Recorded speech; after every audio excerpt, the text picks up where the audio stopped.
할렐루야, 심정란 목사입니다.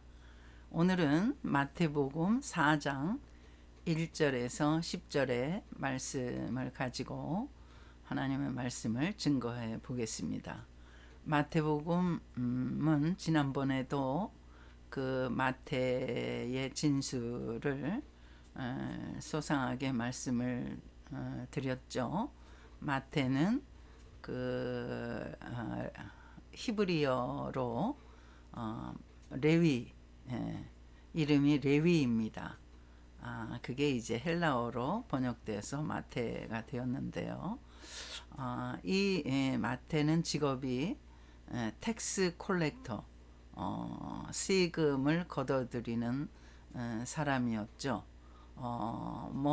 지금으로 따지면 국세청이나 그 세무서 공무원에 해당되지만 당시로서는 상당히 그 직업에 아주 모멸감을 느끼게 하는 그런 그 유대인으로부터 자기 나라 동족들로부터 멸시와 조롱과 비난을 받았던 그런 직업을 마태가 가졌던 것입니다.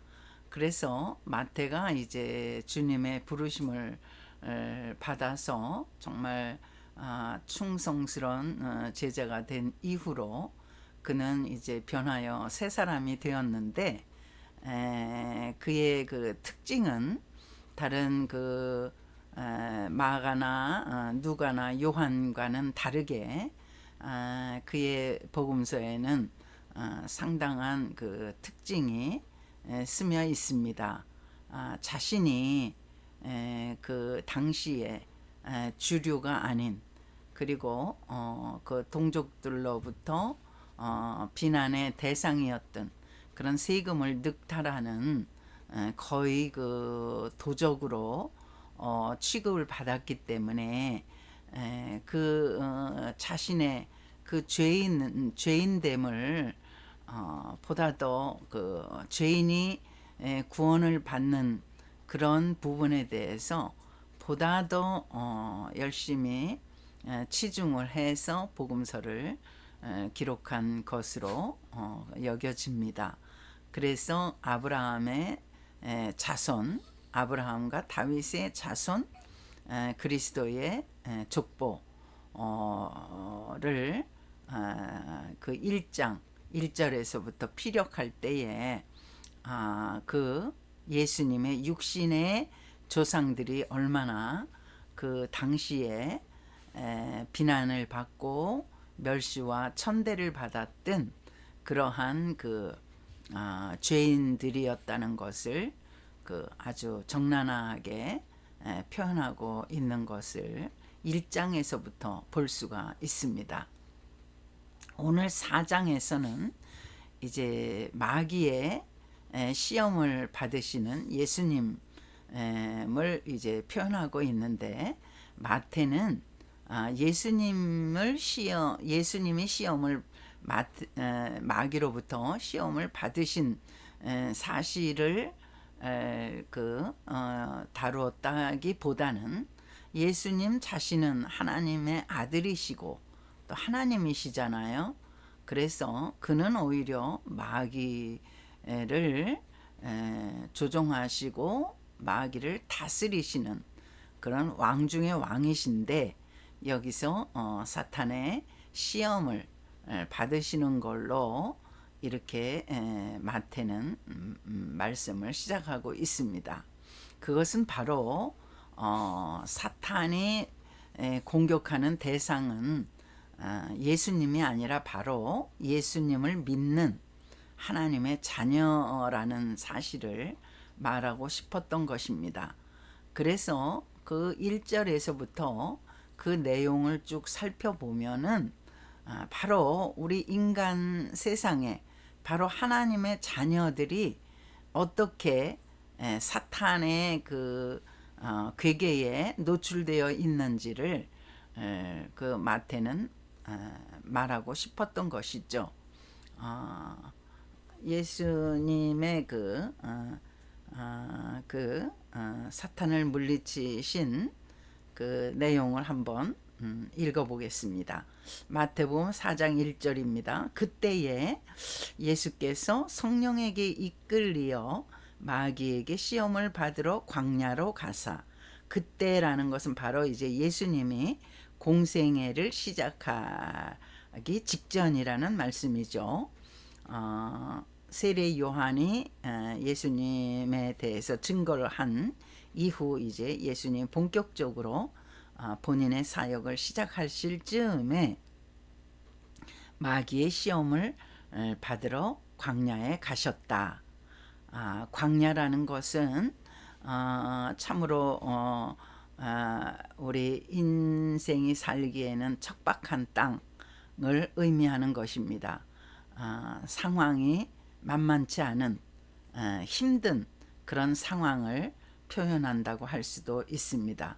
그래서 우리 인생을 광야와 같은 삶이라고 표현하지 않습니까? 꼭 광야라고, 여기서는 예수님이 광야로 가셨다 하지만 우리 인생들에게 비유할 때는 꼭 어떤 데저트, 광야의 그런 그 어떤 풀 한 폭이 없는 그런 곳이라기보다 우리 인생사의 고난의 때, 참 힘든 상황, 이런 때에 마귀의 유혹을 받기가 쉽다는 말씀을 우리가 또 한편 생각할 필요가 있습니다. 2절에 40일을 밤낮으로 금식하신 후에 줄이신지라, 여기에서 정말 더 엎친 데 덮친 격으로 예수님이 광야에 가셨다는 사실만 해도 굉장히 만만치 않은 그런 상황 가운데 놓이신 건데, 40일을 밤낮으로 굶주리셨다. 금식을 하셨다. 예수님의 금식의 목적은 이제 사역하시기 직전에 하나님께 이제 자신의 사역을 완전히 의지하시기 위해서, 완전히 하나님과 동일체로서 활동하시기 위해서 하신 이제 금식 기도를 마치신 후라고 할 수가 있죠. 이런 때 이렇게 해서 정말 모든 것이 예수님이 사역하시기로 이제 사역을 시작하시는 그 완전한 그 준비 단계가 끝마쳐졌을 때 3절에 시험하는 자가 예수께 나와서 이르되 내가 만일 하나님의 아들이거든 명하여 이 돌들로 떡덩이가 되게 하라.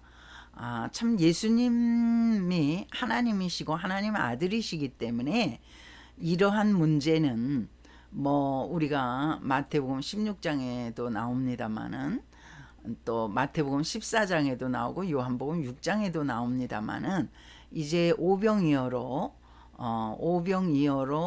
5천 명을 먹이신 그러한 기적이 이제 예수님으로부터 이제 등장하지 않습니까?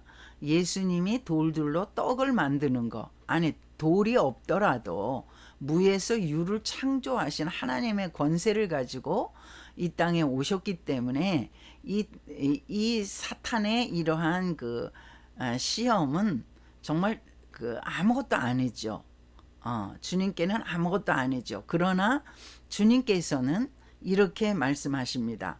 예수께서 대답하여 이르시되 기록되었으되 사람이 떡으로만 살 것이 아니요 하나님의 입으로부터 나오는 모든 말씀으로 살 것이니라 하였느니라 하시니, 그러니까 예수님이 이 떡을 만들어서 예수님의 굶주리신 배를 채우시는 거, 이런 것들은 전혀 정말 예수님의 그러한 어떤 예수님의 존재와 권세와 그 모든 것들에 비하면 정말 유치하기 짝이 없는 것이죠. 그러나 사탄은 이렇게 예수님을 시험하고 있습니다. 이 말인 즉슨 바로 인간사에서 예수님에 해당되는 건 아니고 모든 권세와 기적을 일으키시는 예수님께 해당되는 건 아니고 바로 우리 인생에게 해당되는 문제라고 할 수 있습니다. 우리가 참으로 아침에 일찍이 일어나고 저녁에 늦게까지 누우면서 수고하고 애쓰고 힘쓰면서 우리가 양식을 구하지 않습니까? 양식에 관한 문제는 인생의 문제죠. 이 인생의 문제를 해결하시려고 예수님이 이 땅에 오신 것입니다. 물론 영육간의 완전한 구원을 주시려고 오셨지만은 예수님이 오시면서 우리 인생들에게 바로 이 양식의 문제를 해결해 주신 것을 우리가 복음서에서 잘 찾아볼 수가 있지 않습니까? 그런데 주님께서는 그런 양식의 문제에 대해서 마귀에게 어떤 그 권세를 쓰지 않으시고 말씀으로, 하나님 말씀으로 마귀에게 일고의 이 질문에 대한 가치가 없음을 선포하십니다. 사람이 떡으로만 살 것이 아니요 하나님의 입으로 나온 모든 말씀으로 살 것이라. 그러니까 예수님뿐만 아니라 예수님은 뭐 여기에 이러한 마귀의 어떤 시험에 그 어떤 대상자가 절대 될 수가 없는 거죠. 그러나 사람에게는 이 마귀의 이러한 그 시험은 엄청난 것입니다. 이 엄청난 이 문제를 예수님께 마귀가 들고 온 것입니다. 그런데 예수님은 사람은 자고로 떡으로만 사는 존재가 아니다. 그 러시아 작가 두진제프의 빵만으로 살 수 없다 라는 책이 있죠. 그렇습니다. 공산주의 국가들이 이제 로마노프 황제 시대에 정말 너무나 러시아의 국민들이 굶주리고 막 아우성치고 폭동이 일어나지 않았습니까? 빵만 해결해 주면 만사가 오케이다. 이렇게 이제 들고 일어난 그 1917년에 그 공산당이 그렇게 들고 일어났는데 사실은 빵만으론 살 수 없다. 두진제프의 말이 옳지 않습니까? 근데 두진제프보다 훨씬 이전에 예수님께서 사람은 떡으로만 사는 것이 아니다. 하나님의 입으로부터 나오는 하나님의 말씀으로 모든 말씀으로 살 것이니라 말씀하신 것이거든요. 우리가 빵 문제가 해결되면 당장에 허무감이 옵니다. 이 허무감을 메울 수 있는 것은 절대로 빵 문제가 아니라는 사실입니다. 그러면 뭡니까? 우리는 하나님의 말씀으로 우리의 심령을 채우지 않으면 우리는 살 수가 없는 것입니다. 허무감에 계속적으로 우리의 욕구를 채우느라고 인생을 허비하다가 주님을 만나 보지도 못한 채 우리의 죄 가운데서 죽을 수밖에 없는 죄인이라는 것을 우리는 꼭 믿어야 합니다. 그 다음에 이제 5절에 이에 마귀가 예수를 거룩한 성으로 데려다가 성전 꼭대기에 세우고 이르되 내가 만일 하나님의 아들이여든 뛰어내리라. 기록되었으되 그가 너를 위하여 그의 사자들을 명하시리니 그들이 손으로 너를 받들어 발이 돌에 부딪히지 않게 하리로다 하였느니라. 성전의 주인은 예수님이시잖아요. 예수님을 성전 꼭대기에다가 세우고 하나님을 시험하라는 말입니다. 하나님이 사랑하신다면은 뛰어내린다 하더라도 절대로 죽지 않을 거다. 돌에 부딪혀서 죽지 않을 거다. 왜? 하나님이 사랑하시니까 너를 천사들을 동원해서 받들어 붙잡아 줄 거니까 이렇게 이제 예수님을 시험한 것입니다. 이것도 틀린 말이죠. 그러나 예수님은 자기의 권세로 하나님의 권세를 가지고 오신 분이기 때문에 사탄의 이 말에 순종하실 수도 없을 뿐만 아니라 못하러 그 성전 꼭대기에서 뛰어내리겠습니까? 오히려 예수님께서는 그 하나님을 주 너의 하나님을 뭐라고 합니까? 주 너의 하나님을 시험하지 말라 이렇게 일축해 버리시죠. 그러나 우리 인생들에게 있어서는 또 이 본문이 주는 교훈이 있습니다. 성전의 주인은 예수님이신데도 불구하고 우리는 성전에서 마치 내가 주인인 양, 내가 주인공인 양 이렇게 교만하고 자고할 때가 있다는 것입니다. 이건 다 어떤 사탄의 마귀의 미혹을 당해서 우리가 하나님의 사랑을 시험하는 것이라고 할 수가 있습니다. 우리는 다 하나님의 사랑을 받은 하나님의 자녀들로서 너나 할 것 없이 구분할 것 없이 정말 하나님을 시험하는 그런 자리에 있으면 안 됩니다. 하나님이 누구는 더 사랑하시고 누구는 더 축복하시고 누구는 차등 대우를 하시는 그런 분이 절대 아니십니다.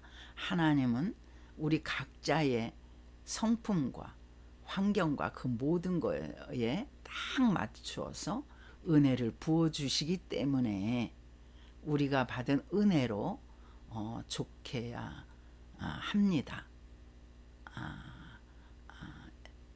사소한 걸로 하나님을 시험하는 그러한 그 사탄의 꾀임에 빠지지 않기를 주님의 이름으로 축원합니다.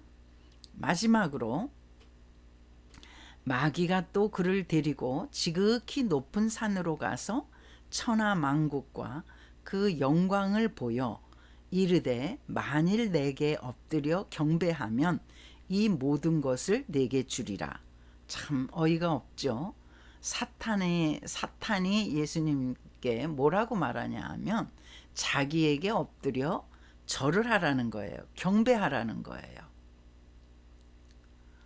우리 예수님께서는 일고의 가치도 없는 이 사탄의 말에 사탄아 물러가라. 주 너의 하나님께 경배하고 다만 그를 섬기라. 이렇게 딱 일축해 버리시고 사탄을 쫓아내셨죠.